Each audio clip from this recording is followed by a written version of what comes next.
Para formar e pôr em ação fisioterapeutas de excelência nas UTIs, está entrando no ar mais um episódio do podcast UTI Informa e Ação. Eu sou o Sancler Bernardes, você me encontra lá no Instagram, no @SanclerBernardes. Olá, pessoal, sejam todos muito bem-vindos. Eu sou a Débora, fisioterapeuta intensivista, e você pode me encontrar no @movimenta_UTI.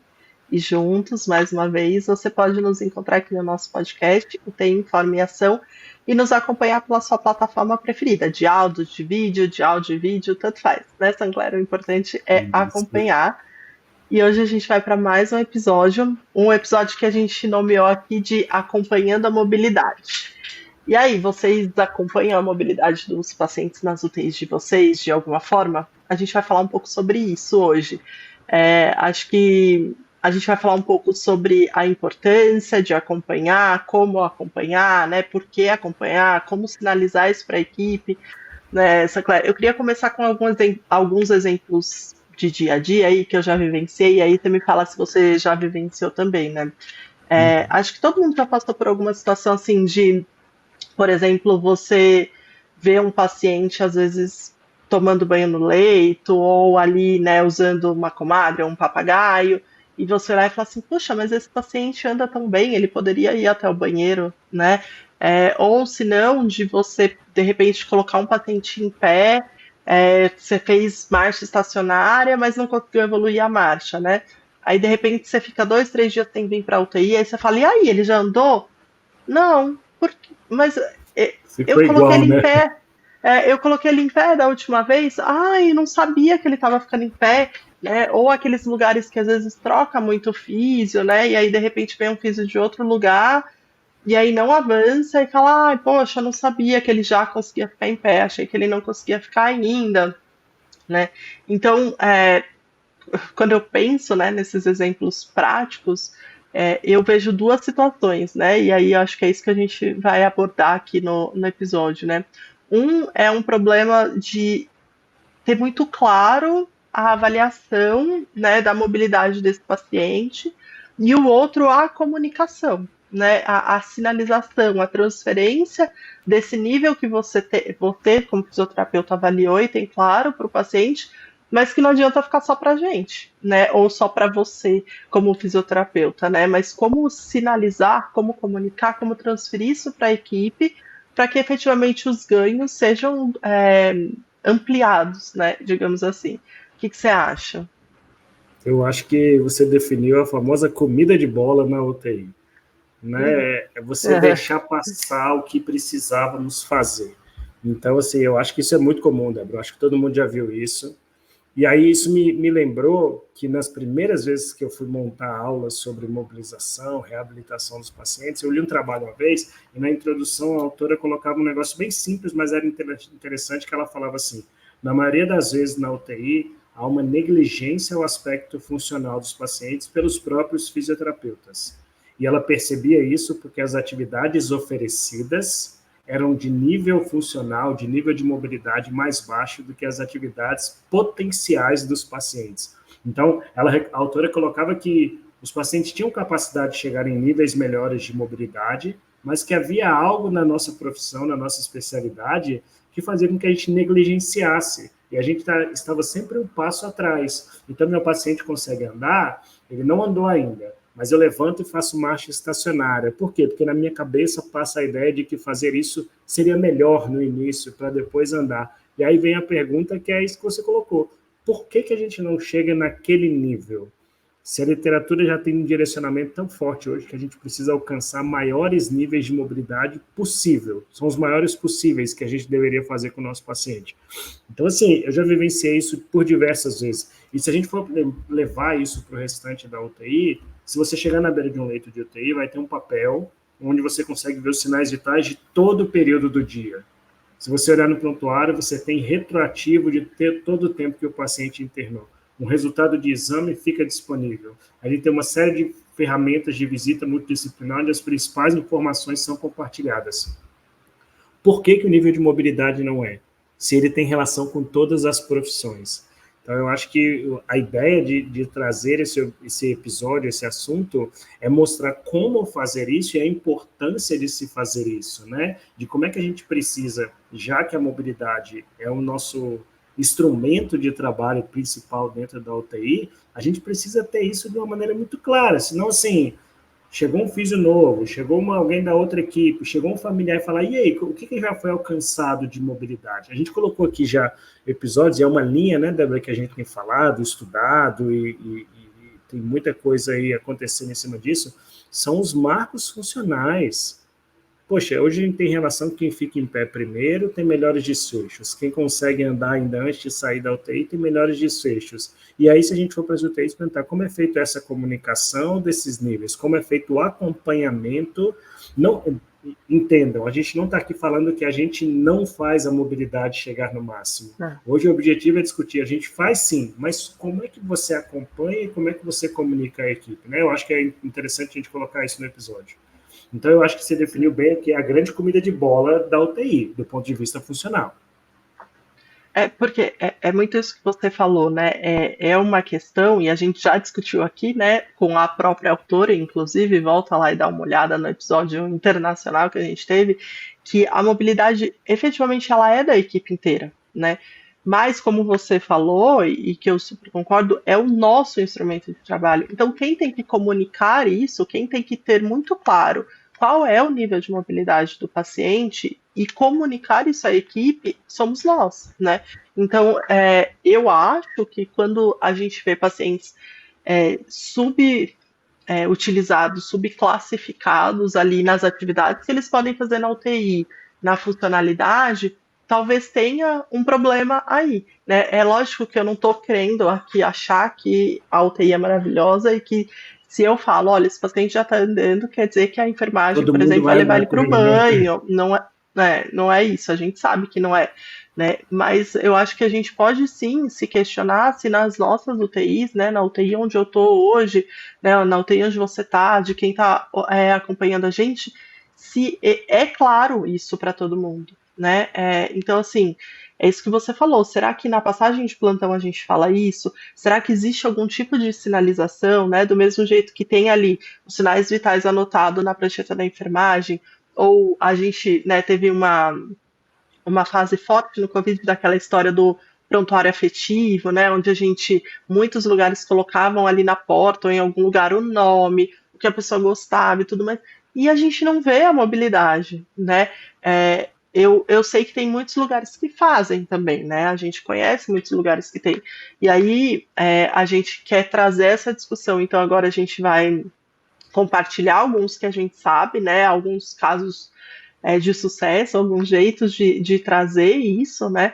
Mas se você já tem, não precisa parar de escutar a gente, porque a gente vai seguir essa conversa trazendo, né? Será que isso tudo bem, você tem, mas isso está sendo comunicado, né, para a equipe de uma forma eficaz, eficiente, e no final a gente vai trazer algumas coisas meio futuristas aí, né? Sei lá, se futuristas ou se já de presente, né, Sancler? Mas o que a literatura traz aí como possibilidades futuras. Então, mas vamos começar por maneiras de se fazer Vamos. isso? Deixa eu só colocar uma observação. Você falou que a Falar. gente ainda não tem isso, né, de falar qual é o nível de mobilidade e desencadear isso nas outras pessoas.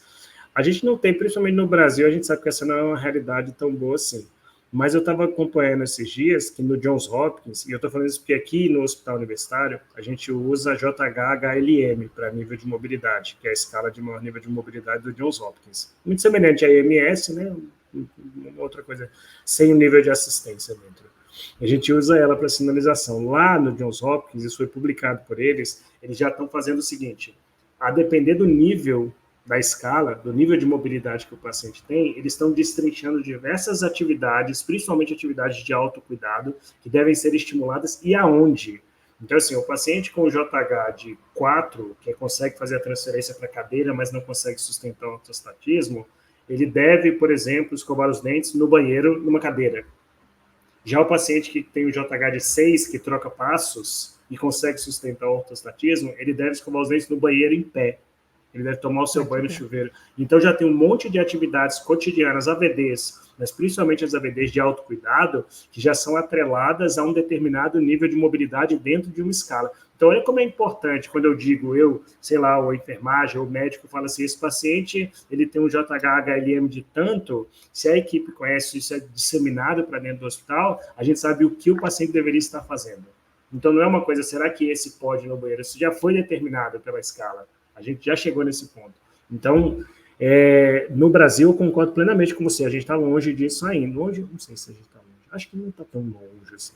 Mas a gente ainda não tem isso como realidade. Eu acho que a gente chegaria, num certo momento, até isso, em breve. Principalmente, você falou aí, quando a tecnologia vai sendo utilizada no nosso dia a dia, eu acho que é mais fácil a gente conseguir pensar e chegar nisso. Eu acho que a gente melhorou muito, né? Acho que a gente caminhou muito. Ó. Eu lembro que eu fiz um projeto de pesquisa para um edital do Santander, tem bem uns 10 anos, eu acho, 8 anos pelo menos. E aí a gente fez umas placas de comunicação, onde a gente colocava o nome do paciente, e aí colocava o nível de mobilidade que ele estava, o nível de mobilidade que a gente queria chegar, né? E também colocava, por exemplo, se ele estava fazendo exercício de carga, né? A quantidade de carga, enfim. E eu lembro que naquela época não tinha muita coisa, tanto que hoje, se você me perguntar, né, e aquela história da ciência evoluir, né, a placa ela está disponível, né, lá no site movimentosultei.com.br. Se você me perguntar, Débora, você acha que essa placa do jeito que vocês fizeram, ela tá legal? Hoje eu já não acho que ela é tão legal, né? Ela Por quê? deveria Porque ser evoluiu. hoje. Porque evoluiu muito, né? E acho que várias pessoas, vários grupos de pesquisa deram passos à frente. Então acho que a gente está caminhando mesmo. A gente tem um ótimo exemplo aqui no Brasil, que é aquele artigo publicado pelo grupo do Sírio, né? Onde eles criaram um relógio de mobilidade, né? E ficou muito visual e muito legal. Eles usaram a EMS como base, né? E aí você tem ali a meta como um ponteiro e onde o paciente está, para ir caminhando para isso, né? Um jeito muito mais visual de se ver, né? Eu acho que aquele trabalho ele é um trabalho muito bacana. A gente vai, obviamente, compartilhar ele com o pessoal que está na comunidade do Apoia-se, né? Ele e outros trabalhos que trazem sobre isso. Já rodei ele algumas vezes no Instagram também. Aquele reloginho eu acho fantástico, porque são 2 ponteiros, um é de meta, que a gente tem um episódio muito legal aqui no nosso podcast, e o outro é do que foi alcançado. Então, qual é a meta de mobilidade e qual foi alcançado. Inclusive, é interessante para você ver a concordância ou discordância disso. E se você olhar bem, ainda tem embaixo de cada um dos marcos da IMS, tem a frequência e o tempo naquele trabalho do pessoal do Sírio. Então, assim, quantas vezes aquele indivíduo ficou em pé fora do leito e por quanto tempo ele ficou em pé fora do leito. Então, está transformando exatamente na ideia de que o nível de mobilidade ele tem que ser dominado pela equipe. Ele tem que ser dosificado, ele não é simplesmente uma coisa, levantei, lindo, tirei uma foto, não. Ele tem que ser dosificado, prescrito. A gente conversou isso aqui com o Duarte, né, no episódio sobre deshospitalização. Eu tenho que ter metas a alcançar, distância, velocidade, sempre levanta e tal. Então, aquela ideia, ela é muito legal. Aquilo ali é um exemplo clássico de um projeto bem idealizado. Você sabe que aqui a gente tem, no Hospital Universitário, um relógio também. A gente usa a JHLM, tem um relógio com todas as etapas, mas a gente só tem um ponteiro. A gente não trabalha ainda no relógio com meta e alcançado. O ponteiro identifica o que é o propósito da escala, que é o maior nível de mobilidade alcançado. Então, toda vez que se ganha um nível de mobilidade, a pessoa é responsável por ir lá e atualizar o relógio.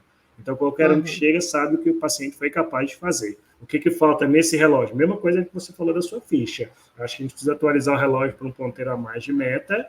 E a segunda coisa é que a gente tem que fazer o que cada etapa, cada marco funcional permite que o paciente realize dentro da UTI, com todos da equipe. Né? Muito bom, né? Então, eu acho que eu rodei uma caixinha, né, no Instagram algumas semanas atrás sobre isso. E primeiro, né, acho que vale a pena chamar a atenção que muita gente me respondeu assim, a gente usa a EMS, né? E aí eu até... Usa a ferramenta que é, né? Exato, aí eu devolvi com isso, né? Tá, eu entendi, usa a ferramenta. Mas é isso, gente. Se isso fica dentro do nosso prontuário, qual é a chance de alguém fuçar o nosso prontuário, né? Para procurar essa informação? Não vai procurar, né? Você acha que a enfermeira tá lá pensando em levar o paciente pro banho no chuveiro. Ela fala, peraí. deixa eu abrir o prontuário da Físio para ver se, né?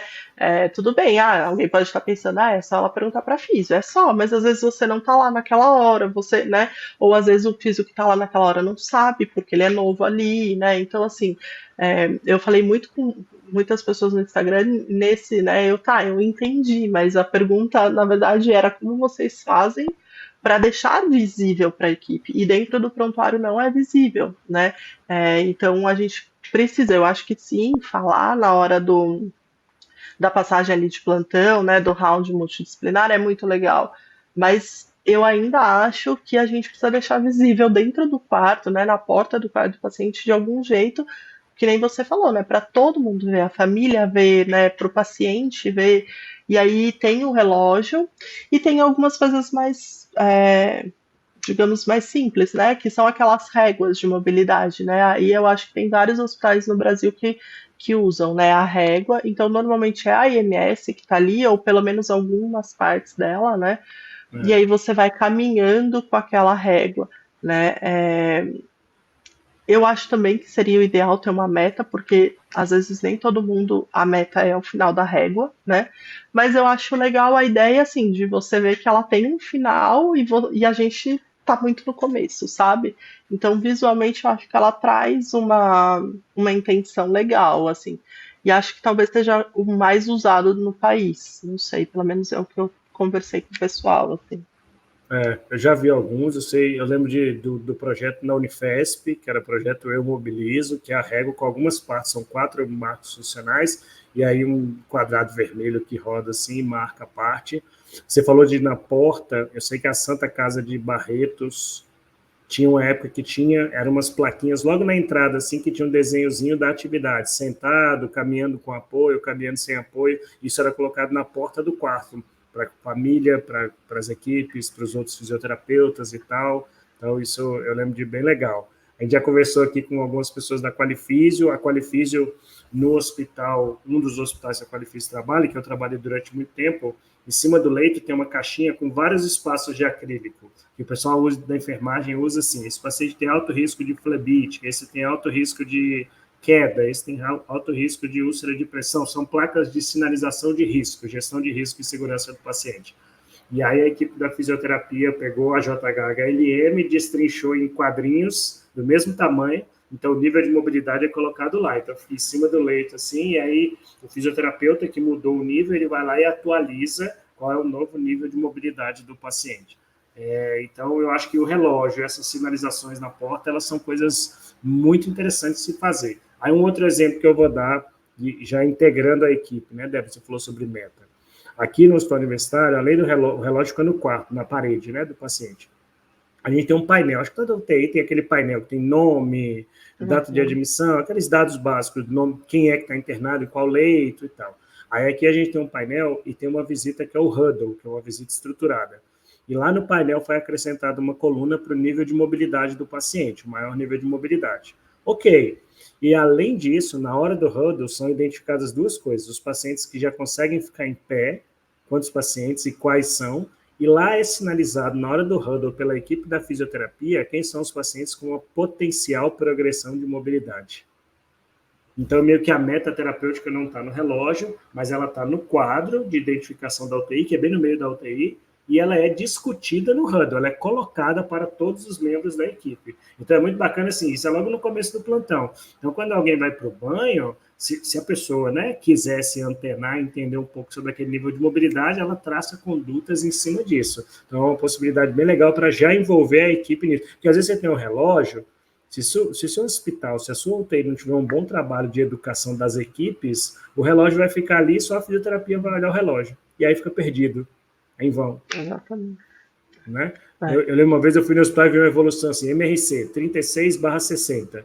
Aí eu perguntei, é habitual aqui de fazer MRC? Ah, a Físio faz. As outras equipes sabem? Não. Pô, então é meio perdida essa informação aqui dentro, né? É. Eu queria comentar algumas coisas. Uma é que eu acho que aquela história do nosso podcast, né? Talvez quem está escutando pode estar pensando, mas de repente, porque a minha gestão não tem uma regra de mobilidade, não sei o quê. Não é o ideal, e aí é onde eu quero chegar daqui a pouco, né? Como se a gente vai ficando para trás, as coisas vão nos atropelando e a gente fica muito para trás do que existe de evidência e tudo mais. Mas não é o ideal, gente. Mas assim, eu já fiz, por exemplo, de pegar um papel e escrever no papel e colar na parede, entendeu? Tipo, paciente já fica em pé, pá, entendeu? Então, assim, É uma sinalização. entendeu? Se de repente não tem, de novo, né? A gente sempre parte do princípio aqui. Se não tem no seu hospital e você está escutando nosso podcast, a gente deu algumas ideias. Chega no gestor, pergunta se não dá para fazer e tudo mais. Mas, gente, se não rolar, de repente é isso, entendeu? Cola ali. Eu já falei aqui, vou repetir para quem não escutou o podcast, né? De quando eu passei o tempo lá com a Perme, ela escrevia em papel, folha sulfite, ela escrevia 100 repetições e colava na cama do paciente, e era o exercício que o paciente tinha que fazer. E ela colava lá com o papel escrito na mão dela, né? Então, assim, o importante é, de algum jeito, dar-se o passo para comunicar às pessoas o nível que esse paciente está de mobilidade, né? Um jeito definitivamente não oficial e não científico que eu gosto muito de fazer. Aqui a gente tem muito essa coisa de construir painel com foto para o paciente, sabe? Da família, enfim. E eu vivo construindo papel de mobilidade, assim. Então o paciente alcançou um marco, eu falo, pode tirar foto? O paciente pode. Aí, esses dias até eu falei pro paciente, falei, vou imprimir para pôr aqui. Aí o pai dele tava junto e falou, por favor, você imprime 2? Eu falei, 2 para quê? Porque um eu vou levar para casa. Aí eu imprimi 2 fotos, uma foi pro nosso painel e outra ele levou para casa. Mas com essa ideia de construir visualmente um jeito do paciente, da família olhar, chegar na hora da visita e falar assim, nossa, ele ficou de pé, nossa, hoje ele andou, né? E com foto do próprio paciente, assim. Então acho que é um tupiniquim, né, gente? O ideal era que efetivamente a gente tivesse alguma coisa muito bem desenhada, com a equipe inteira e tudo mais. E o que eu ia falar que a gente acaba vendo que a gente é atropelado é que é muito louco pensar que a gente tem algumas UTIs que tem, né? Esse negócio do joinha tá engraçado, né? A gente tem, né? A gente está colocando aqui vários exemplos no Brasil, mas a gente sabe que não é a maioria, né? Então, a maioria não tem um sistema aí de monitorização, de sinalização da mobilidade dos pacientes. E, em contrapartida, né, você estava falando lá do John Hopkins, onde eles já estão linkando a mobilidade com a atividade. Gente, a gente é muito louco pensar, porque a gente passou tanto tempo falando, por exemplo, o Bartel. O Bartel, não vou aqui entrar nesse assunto, porque é muito discutível, mas por muito tempo a gente falou, o Bartel não serve na UTI, porque quem vai ao banheiro na UTI, né? Agora a gente está falando que o John Hopkins está sinalizando o nível de mobilidade abrindo para, olha, então esse paciente tem que escovar os dentes no banheiro, né? Então, assim, Passou o quando livro, você né? tá. Entendeu-se que assim tem que fazer. A discussão não é mais se ele tem ou não tem que fazer. A É, discussão deles é qual é o nível de atividade que permite que ele faça. E agora, então, usando a sua frase, que você repete muito também aqui, né? A discussão não é mais como, né, sinalizar, ou eu tenho que sinalizar para a equipe o nível de mobilidade. Eles já estão um passo à frente, eles estão discutindo quais as atividades a equipe deve colocar esse paciente para fazer. E a gente ainda está discutindo aqui, em muitos lugares, como sinalizar, né? Então a gente precisa correr, porque a gente está ficando para trás, né? Então a gente quis muito fazer esse episódio, porque a gente sabe que a realidade do nosso país na maioria das UTIs, não se sinaliza o nível de mobilidade que o paciente está de algum jeito, né? Mas olha que louco, a gente está falando aí de uma realidade onde a sinalização agora já ficou para trás, né? Porque isso E é sabe o que chama extremamente a comum. atenção, Débora? Você está falando assim, eles estão à frente, e eu concordo plenamente com você, mas numa coisa que a gente já tem aqui. Então, assim, a maioria dos serviços, de alguma forma, seja por JHHLM, seja por IMS, seja por escalas próprias, tem escalas Uhum. novas sendo validadas. Eu vi hoje, alguém postou um negócio de uma validação de uma nova escala de mobilidade e tal. Então, tem muita coisa. Então, a gente sabe que precisa mensurar o nível de mobilidade. a gente sabe que tem ferramentas, todas elas validadas para o português, nossa realidade. Então, a gente acredita que em boa parte das UTIs, mesmo que seja só na cabeça do fisioterapeuta, essa avaliação ela é Exatamente. feita. Então, assim, você linkar isso com atividades é um negócio tão, tão assim, simples, tão fácil da gente alcançar, mas se a gente ficar aqui demorando 10 anos para colocar um relógio que seja um marcador, um dosímetro, quando a gente colocar o relógio, eles vão falar, isso aí esquece, não tem nada a ver, é o que a gente vai discutir em breve aqui. Tem outras formas muito mais tecnológicas de fazer isso. Eu queria compartilhar só mais um. Tem um Só para colega falar aqui uma no Rio... coisa, você Diga, falou diga. da. Não, você falou que tá na cabeça de todo mundo, mas eu acho que o episódio quer chamar a atenção, gente, que pode estar na sua cabeça, isso é maravilhoso. Mas os desfechos só vão se multiplicar e aumentar se sair da nossa cabeça e vir, né, concretizado para as nossas UTIs. Desculpa, te cortei. Sistematização, né? Eu adoro essa palavra. Sistematização. Tem que sistematizar a forma de comunicar esses níveis. Eu lembrei de uma coisa que é parecida. Teve um colega aqui que na pandemia, daqui de uma outra cidade aqui do Rio Grande do Norte, que é Mossoró, e aí na pandemia eles tinham um hospital, e aí no envolvimento todo do hospital, eles criaram um mobilizômetro. Então era um painel que ficava dentro da UTI, estamos tantos dias tirando pacientes do leito, é um Legal. mobilizômetro. Então, quando o mobilizômetro zerava, era uma vergonha para a equipe. Tipo, cara, por que a gente não tirou ninguém do leito? Perdemos aquele trabalho contínuo, a gente não pode mais dizer que há 100 dias os pacientes saem do leito nessa UTI. Então, é bem legal, o mobilizômetro. Fica a dica Gostei. aí. Eu lembro quando ele apresentou em pessoas. Dá para ser feito com eventos adversos, dá para ser feito com pessoas que estão ficando em pé, dá para ser feito com um monte de coisa. Esse lado mais humano é uma das coisas que eu tenho em projeto de extensão aqui. A gente precisa trabalhar isso, a gente precisa desenvolver que a gente não precisa estar num lugar tão fechado, tão formal, né? Você colocou o exemplo da Cris, prega lá um papel no leito, você colocou o exemplo de vocês, faz um painel de fotos, a gente precisa trazer isso para dentro da UTI. Então, o mobilizômetro não é necessariamente um marcador, mas ele é uma forma de você atentar, direcionar a ideia para ver e avaliar e acompanhar o nível de mobilidade dos pacientes. É. Agora, só para fazer um parênteses aqui, né, que de vez em quando a gente tem que fazer, né, porque essa coisa de falar e as pessoas escutarem o que querem. Gente, pelo amor de Deus, a gente não tá falando aqui, voltando atrás naquela história de, ai, ou não é fisioterapia tirar da poltrona, né? Então vocês estão falando que só precisa mobilizar, mas o paciente tem que ser reabilitado. Ai, gente, tá bom? Não é sobre Aí isso. A gente volta, aí não, eu tenho uma sabe. dica, hashtag momento dica. Aí você vai voltar e vai ouvir o episódio de meta, de prescrição, de progressão, de protocolo, de tudo isso. E entenda o assunto que a Exatamente. gente está discutindo.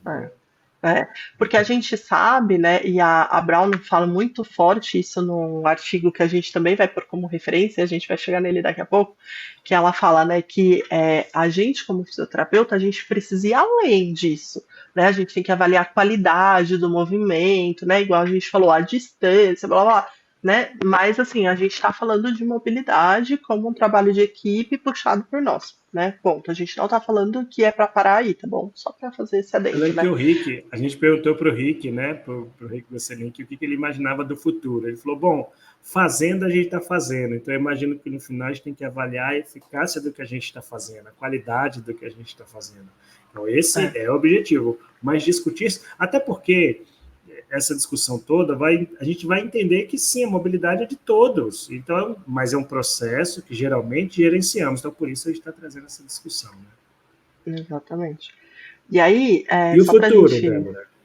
falar de futuro, você sabe que O uma que você acha que vez, a gente tem de futuro em relação a isso? Acompanhamento da mobilidade. é, eu fui uma vez, uma vez no ano passado, né? Eu até postei no Instagram, eu fui na feira hospitalar, né? Que por sinal já vai ter de novo. E eu lembro que eu entrei num stand de facilities, e aí eles tinham montado um quarto do futuro, assim, do futuro meio presente, né? E aí tinha como se fosse um telão, assim, né, uma televisão no quarto do paciente, e ela era interativa, então dava para você riscar. Eu lembro que até eu fiz um stories mostrando como seria poder desenhar um pulmão, explicar para o paciente o músculo e tal. E aí eu lembro que uma das partes desse quarto era você entrava no quarto bipando. né, o quarto, assim, então você bipava seu crachá e bipava a porta do quarto para a porta abrir. E aí na hora eu fiquei pensando, gente, pensou se a gente bipasse e aí aparecesse assim na porta do quarto, né, tivesse uma telinha, a hora que eu bipei meu crachá, ele reconhecia que eu era fisioterapeuta, aí eu bipava o nome do paciente, aí na telinha aparecia, sabe, tipo, paciente já está andando, paciente já alcançou tal nível e está fazendo tal exercício, né, uma coisa de tipo, sabe, você entrou no quarto já sabendo que o paciente já andou ontem 3 vezes, sei lá, né? E eu fiquei pensando que ia ser muito legal se a gente tivesse um esquema desse de igual bipa remédio, né? A gente Medicação, né? bipar e enfim. Mas aí falando acho que seria uma coisa interessante aí pensando em futuro, né? Mas falando especificamente aí então de futuro e nível de mobilidade, a gente tem alguns artigos falando sobre algumas ferramentas aí, né, mais avançadas para gerenciar a mobilidade dos pacientes, né? Eu usei no meu doutorado, no meu mestrado, depois no doutorado, acelerômetro, né, na UTI. Eu achei muito legal, achei que em termos de pesquisa ele dava informações muito interessantes, assim, né? A gente conseguia ver quanto tempo o paciente passava sentado, quanto tempo o paciente passava deitado, quanto tempo o paciente passava em pé, né? Ele conseguia dar para a gente a intensidade, né, dos movimentos do paciente, né? Então, o problema, eu vou te falar que eu não li mais a respeito, então eu não tenho certeza se isso foi atualizado, tá? Mas na época que eu fiz o doutorado, tem 3 anos, mais ou menos, a gente não tinha o acelerômetro, ele usava fórmulas pré-definidas, calculando gasto calórico do paciente para falar se aquela atividade que ele fez tinha uma intensidade baixa, média ou alta. E não existia nenhuma fórmula para paciente de UTI. Então a gente usava, por exemplo, a fórmula que foi feita para paciente idoso, que a gente imaginava que talvez chegasse mais perto do paciente de UTI em termos de fragilidade e tal, né? Mas era muito legal, porque você tinha essa noção, né? E os 2 artigos que eu publiquei, tanto do mestrado quanto do doutorado, têm essas informações do acelerômetro, mostrando que esses pacientes passavam muito tempo deitado, né? E aí, antes disso, os artigos que analisavam o nível de movimento era por olho, né? Então ficava lá um físio na beira do leito do paciente 12 horas. Cronômetro, eu lembro de um trabalho de um grupo holandês que era um cronômetro na parede. Aí o paciente saiu do leito, aí você dá um start no É. cronômetro. Aí ele voltou para o leito, você pausa para medir quanto tempo ele ficou fora. Meu Deus, que loucura, né?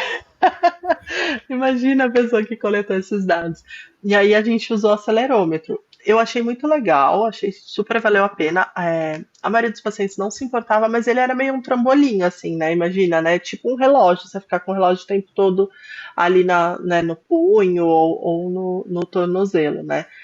E aí o que a gente tem agora é um avanço disso, né? Que são os vestíveis, né, que eles falam, tem uns menorzinhos bem fininhos que dá para você colocar, né, no paciente, assim, em cima da pele e tudo mais. Mas o que eu acho mais legal disso tudo, e depois você dá a sua impressão, é que o acelerômetro a gente tirava do paciente, colocava no programa e analisava o nível de E fazer a movimento. leitura. Depois, e fazia a leitura depois, né? Então ele era muito utilizado para pesquisa para saber o que tinha acontecido.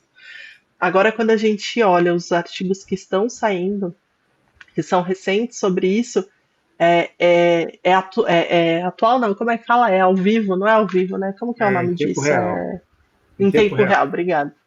É em tempo real, né? Então não é igual a gente tirava e descobria, ele ficou pouco tempo sentado, Pouco já tempo. foi, né? Agora eles conseguem te avisar antes, né? Olha, o tempo está baixo de mobilidade, talvez seja necessário aumentar a mobilidade dos pacientes.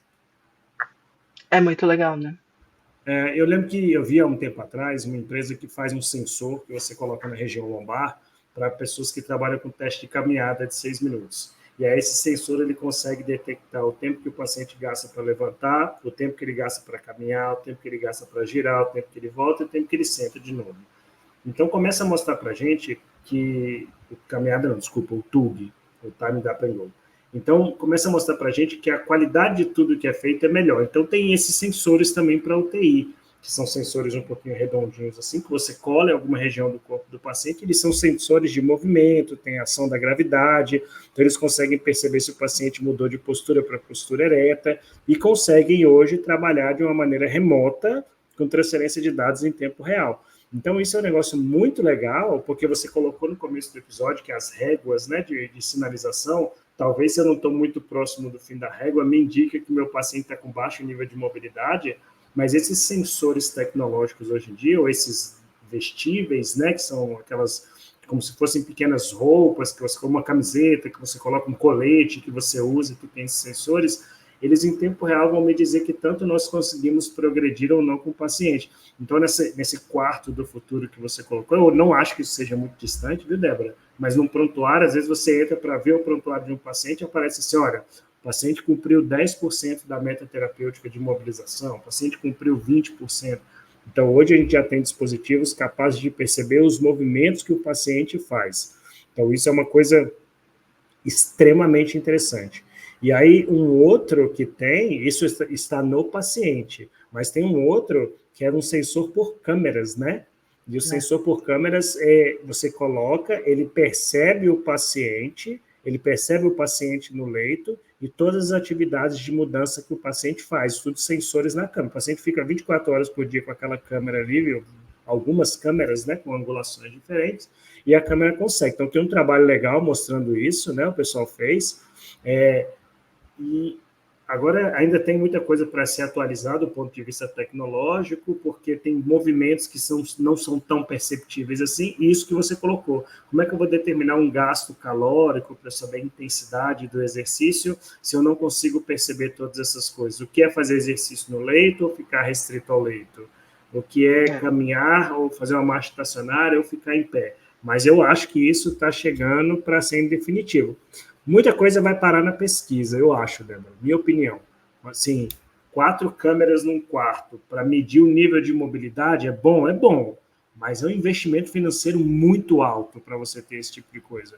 Então, talvez um acelerômetro, talvez um negócio digital que o próprio terapeuta vá lá e aperte na hora que ele vai sair do quarto. Qual foi a mobilidade? Você aperta, isso aparece no telão. Eu acho que isso é mais viável do que esses sensores, mas eles vão ser muito úteis para a gente fazer pesquisa.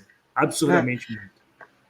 Mas sabe que eu fico pensando que essa coisa do digital, né? Essa era que a gente vive é muito rápido, né? E as coisas acabam se barateando muito, dependendo do nível de desenvolvimento, né? Porque tem um dos artigos, né? Que eu não sei, eu não lembro exatamente se é esse da câmera ou se é o do sensor específico no paciente, mas que ele comenta uma coisa que eu acho muito legal, que é essa coisa de repente, você ter isso transferido para um monitor e você ter meio que alarmes de baixa mobilidade, sabe? Então, de repente, ó, sei lá, da meio-dia, ele te alarmar lá como alarma a frequência cardíaca, porque ela tá fora de alarmar, de falar, olha, esse paciente não se mexeu nada, né? Nem tantos que a manhã inteira, assim, né? Então, eu acho muito legal essa ideia, assim, de eu não sei como, né? Se vão diminuir o número de câmeras, como é que seria? Mas eu acho muito legal essa ideia de, em tempo real, você ter esse alarme ali para a equipe de falar assim, olha, esse paciente passou o dia inteiro sem se mexer, né? E aí isso pode desencadear várias outras coisas. Por exemplo, será que ele está num delírio hipoativo e ninguém percebeu porque o nível de mobilidade dele foi muito baixo hoje, né? Então, fica a dica aqui para vocês acompanharem os próximos episódios, a gente vai falar, porque tem surgindo aí, está surgindo, né? Aí tem surgido o tema de a mobilidade é um sinal vital, né? Então, eu acho que esses o centro, o cerne, né, dessas pesquisas novas com inteligências artificiais, com maneiras mais tecnológicas de acompanhar a mobilidade do paciente, tem muito isso no centro, assim, da gente reconhecer muito rápido, mais rápido, um paciente que está em deteriorização do seu quadro clínico via a mobilidade também. Então, acho que a gente falou muito aqui em evoluir, né, a mobilidade, mas também tem esse ponto de vista de se atentar a um paciente que está perdendo, né? Que está diminuindo o nível de mobilidade dele durante os dias ou durante o dia, e isso servir como um sinal de alerta para a equipe. Então tem um dos artigos que eu acho muito legal esse ponto de vista que ele coloca, de falar, olha, a gente consegue olhar e falar assim, peraí, o dia acabou e esse paciente não se movimentou nada, né? Tem alguma coisa errada, e aí a equipe vai se atentar a isso através desses dados. Então, eu acho muito legal. E até, né, se você quiser comentar sobre isso, um dos artigos, o título é, né, o Big Brother aí das UTIs, né, onde ela traz essa coisa da gente ter muita informação, mas eu entendi, né, não sei o que você entendeu, e quem acompanha a gente lá no Apoia-se, a gente vai mandar o artigo, e aí pode também depois vir discutir com a gente. Apesar, né, desse título meio provocativo de o Big Brother, né, das UTIs, de parecer até às vezes uma coisa meio é, Invadindo a entrona demais, né? privacidade. Eu entendi assim do final do artigo que ela traz como uma coisa assim de parece ser positivo, né? De que vai vir realmente para agregar tanto em termos de dados para a gente evoluir na pesquisa, quanto clinicamente ali na beira-leito do paciente, né? Eu também entendi isso e eu acho muito interessante porque essa discussão ela traz uma reflexão importante. Eu acho que você passou a mensagem dessa discussão, que é a gente precisa se atentar para as variações, sejam elas positivas, mas principalmente para as variações negativas de mobilidade. E eu acho que isso não é uma prática comum no nosso dia a dia. A gente fica muito atento em alcançar um marco funcional. Pum, alcançou, beleza. Mas a qualidade disso, o tempo que demora para isso, e se eu alcancei ontem e não alcancei amanhã, não, mas tudo bem, mas já ficou em pé, daqui a pouco volta a ficar em pé de novo. Não é tão simplista dessa forma. Então, eu acho que essas pesquisas vão ajudar a gente a trazer coisas melhores. Por exemplo, a gente sabe hoje que tem indícios de que maiores níveis de mobilidade estão atrelados a melhores desfechos. Tempo de internação, por exemplo. Fica menos tempo internado quem tem melhores marcos funcionais atingidos. Agora eu vou te perguntar, e quem faz mais daquele marco funcional? Quem fica menos tempo imóvel, sem mudança de postura? Não é só atingir o marco. Você botou o paciente em pé uma vez, beleza, aí ele tem melhores resultados. Tem. E o que você botou em pé 20 vezes no dia e não uma? E o que consegue se sustentar por 40 minutos em pé na janela, olhando. Então, a gente não sabe isso. E isso é meio difícil. Você colocou aí, ficar lá do lado anotando isso, não é nem difícil, é impossível. Mas talvez com esses equipamentos a gente tenha esse tipo de resposta. Uma vez tendo essa resposta, mesmo que eu não tenha minhas câmeras dentro da UTI, eu posso pensar em promover estratégias para que eu aumente essa quantidade de nível de mobilização. Então, eu acho que a tecnologia ela vai vir para somar, sabe, Débora? Eu acho que muitas dessas coisas que a gente conversou aqui se resolveriam se você, por exemplo, tivesse um celular ou um tablet que fosse da equipe, do paciente. Uhum. Então, você chegou na beira do leito, você falou da televisão, de passar o crachá, mas vamos supor que eu pegue na beira do leito e olhe e falo, pum, leito 2. Aí, leito 2, o nível máximo alcançado foi esse paciente já fez isso tantas vezes, a data que ele alcançou foi essa data, tal e tal atividade ele já está executando. Então, eu acho que hoje a gente está comendo bola de não estar usando esse tipo de ferramenta. Porque a gente, tecnologia, é indiscutível que a gente já tenha tecnologia para tudo isso. Né? Você tem tecnologia para coisas absurdas. Então é indiscutível que a gente possa fazer isso. Então eu acho que o próximo grande passo, dentro da pesquisa, eu diria que sim, são câmeras, sensores e etc. Eu acho que isso vai chegar muito rápido para a pesquisa. Você falou, você fez o seu mestrado e o seu doutorado com acelerômetro. Isso é uma evolução de um acelerômetro. Eu acho que a gente vai chegar muito rápido a usar isso na pesquisa, mas eu acho que para o dia a dia, essa interface tecnológica, com coisas como relógio, régua, painel e etc., eu acho que isso é importante. Eu lembro uma vez eu li um trabalho sobre pressão de cuff, e aí ele dizia que conseguiu o melhor controle da pressão de cuff, porque toda hora que uma pessoa abriu o prontuário, ele emitia um alerta para que a pessoa fosse lá e mensurasse, e a depender do resultado, ele tinha alerta de melhorar o ajuste da pressão de cuff. Então, isso é algo que a gente pode fazer facilmente hoje em dia. Quando você abre para abrir um prontuário, sinalizar que o indivíduo precisa progredir, que ele não progrediu há tanto tempo e tal. Eu acho que a gente tem que trazer os programadores e programadoras mais para dentro da UTI, para a gente conseguir chegar nisso. Eu só queria terminar, a gente já está terminando, falando também de um artigo que fala sobre essa coisa da mobilidade e do acompanhamento, né, é, real, no tempo real ali, que ele fala da úlcera, né? De como faz diferença você ter ali um acompanhamento mais específico, por exemplo, né? Para te alertando, né? É um trabalho que fala Precisa sobre mudar o também decúbito, né? essa coisa de você ter a monitorização ali e disso sinalizar que é hora de mudar o decúbito do que deixar pelo visual ali, pela cabeça das pessoas, mudei, era 3 horas da tarde, né? Então, tem um ou dois artigos falando a respeito disso também, dessa questão da mobilidade e de sensores, porque aí o sensor está grudado no paciente, né? Sabe aquela história de às vezes a gente fala assim, mudei o decúbito, né? Não tem como, Mudou. apareceu aqui.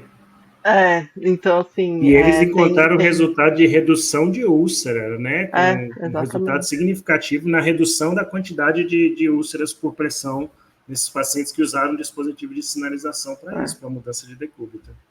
exatamente. Então só queria terminar comentando desse estudo dos benefícios nas úlceras também. Muito bom. Muito Eu bom. acho que a mensagem do episódio não é sobre mobilizar. Mobilizar é preciso, mas é sobre acompanhar e sinalizar efetivamente a mobilização que a gente tem. Porque senão acaba sendo um negócio assim, a gente está fazendo, eu não sei nem porquê, menos ainda eu estou me comunicando com as pessoas para dizer que eu estou fazendo isso. Então, Exatamente. sinalizem, estruturem isso dentro da equipe de vocês. Mas eu prefiro a minha ficha. Ok, mas a ficha ela pode ser muito boa na comunicação entre os fisioterapeutas, mas não vai ser para com os outros profissionais. Então é importante que as equipes, os serviços, as UTIs, elas comecem a pensar um pouco em prol disso. Né? Eu acho que Isso essa aí. é a grande mensagem desse episódio. Muito bom. E quem sabe daqui uns 2 anos a gente grava de novo outro desse com. Atualização. É, estamos ultrapassados, pessoal. O que fazer régua de Esse negócio mobilidade de aqui? câmera, sensor, para que fazer isso? Hoje já tem um chip implantado no paciente que manda um dado para não sei aonde, que fala quantas vezes. Eu estou falando que é para botar chip, não. Senão daqui a pouco vão falar que a gente Pelo está amor de Deus. incentivando o uso de chip. Jesus. Vamos para as dicas. Eu tenho uma dica hoje. Eu queria sugerir um livro. Ele chama Com uma Perna Só, do Oliver Sacks. Eu não lembro se eu já dei essa dica aqui, mas eu acho que não. Acho que não. É um livro de um neurologista que sofreu um acidente e ele teve uma questão importante de perda de mobilidade por causa desse acidente que foi especificamente na perna. E aí ele tem uma questão muito importante de mobilidade, de sensação dessa perna.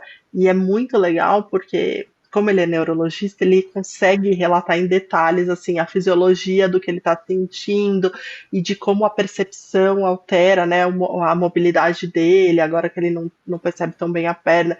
Então é muito legal porque é um livro onde ele descreve a parte paciente dele passando por tudo aquilo. Tem umas partes do livro que são bem fortes, assim, quando ele fala dele como paciente, né, e que chama muita atenção para críticas mesmo de sistema de saúde, de como as coisas funcionam, de como os profissionais olham, e ao mesmo tempo ele mistura muito com o olhar médico dele para essa parte mais de fisiologia. É muito legal, vale muito a pena esse livro.